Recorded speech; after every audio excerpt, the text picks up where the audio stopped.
and Al-Qaeda do much later on, taking this concept of jihad to legitimate what they choose to do. Muhammad had spoken about jihad while the Muslims still lived in Mecca. But the new revelations now stressed a different side of jihad. They came at a time when Muslims in Medina were fighting for survival, for most had not been permitted by the Quraysh to leave Mecca with any valuables.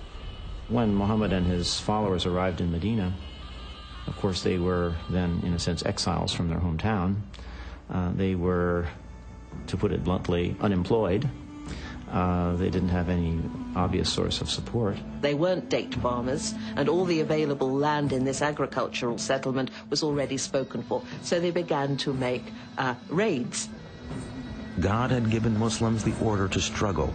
Now God's revelations allowed that struggle to include the right to survive. And so you also see the way in which jihad then comes to be defined as the right, and indeed at times the obligation, of Muslims both as individuals and of the Muslim community itself to defend itself, to engage in defensive warfare. Armed with the Quran's approval of defending their community, Muhammad chose a traditional Arab solution: defend yourself by attacking. Muhammad would lead an army to raid the most important Quraysh caravan of the year. Muhammad's plan was to intercept the caravan as it approached the wells of Badr near the Red Sea. But before his forces got to the wells, word of the Muslim army reached Mecca. Quraysh leaders were outraged that Muhammad would attempt to capture their caravan. 1,000 men marched out of Mecca to meet the Muslim army. Muhammad now knew the Quraysh would force him to fight. The night before the battle, the Prophet had no idea if his men were willing to die in what had now become war. But after listening to stirring speeches, his followers vowed to offer their lives for Islam. The Quraysh army outnumbered the Muslims by 3 to 1. But as the battle began, Muhammad revealed he had a great sense of tactics, and his warriors fought with ferocity. The Quraysh leaders had believed a show of force would be enough to defeat the Muslims. But by midday, it was the Meccan army that panicked and fled the field. The dedication and cohesiveness of the Muslim army had saved Islam. Now Islam would reveal itself to be not only worthy of victory, but capable of compassion as well. After the first victory that the Muslims achieved at the Battle of Badr, the Muslims began in the usual Arab way to kill all the survivors, and Muhammad immediately had a revelation to say, no, this must stop. There must be no killing of survivors. Muhammad had set his eye on a more distant goal. The Muslim warrior's enemy of today must tomorrow become his brother in faith.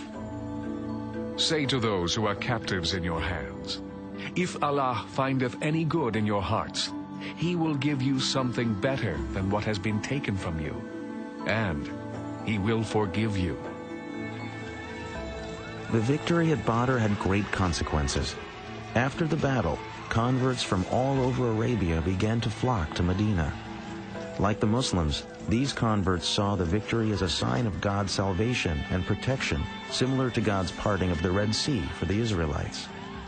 The Battle of Badr has enormous significance to the Muslim community, and I think that was the first political act that was successful, which cemented the vision or the dream that Islam could establish a community.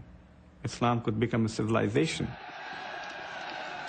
For 3 more years, the Quraysh army would try and destroy the Muslim community. They would win some battles, but always Muhammad and his followers struggled and survived as their numbers continued to grow.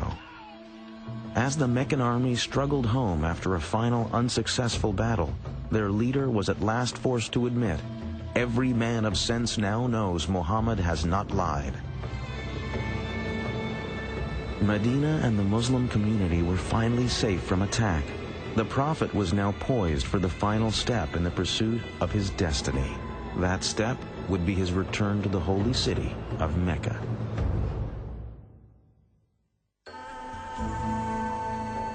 Muhammad's life in Medina was austere but comfortable. He had few possessions but wanted for nothing. He lived in quarters attached to the mosque, usually spending each night in the room of another of his wives. Muhammad's wives were a diverse group. One was a Jew, another a Bedouin. One was even his cousin.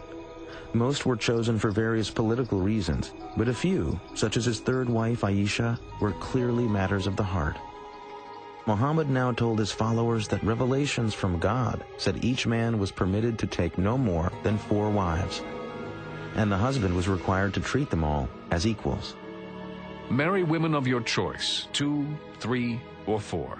But if you fear that you will not be able to maintain justice between your wives, then marry only 1. The modern world has frequently come to view Islam as male-oriented at best and misogynistic at worst. But in truth, Muhammad's teachings brought women new rights that would not be achieved in the Christian world for centuries. The first was the right to life. The Quran forbade the practice of female infanticide, which had been common in early Arabia. Women were also given the right to an education, to be duly educated as men were, to inherit, which meant that they could buy and sell property, which again would mean that they would have to undertake business transactions. The custom of Muslim women wearing veils is mistakenly pointed to as another indication of Islam's prejudice against women.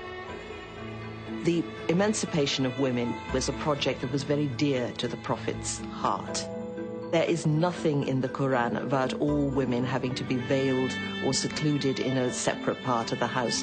This is a practice that the Muslims picked up 3 or 4 generations after the death of the Prophet. I feel that being a contemporary educated woman is far more in line with what the Prophet would have aspired for a woman than what we've seen maybe throughout recent Islamic history. Muhammad had achieved enormous success. His followers had grown in less than 20 years from a handful to thousands of converts. But he could not complete his mission so long as the holy site of the Kaaba remained home to idols. In January of the year 630, Muhammad set out for Mecca at the head of an army of 10,000.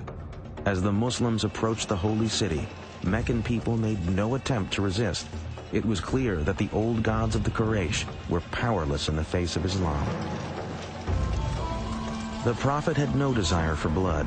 He issued an amnesty as a symbol of his wish to unite all people as the children of one God. The only victims he sought remained sitting in the Kaaba.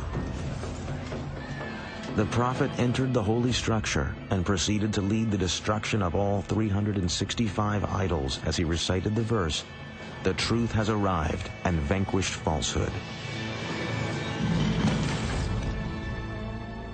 Muhammad had validated his vision and proclaimed to the world the force and vitality of Islam. By the time of his death, June 632, the Prophet had brought peace to Arabia.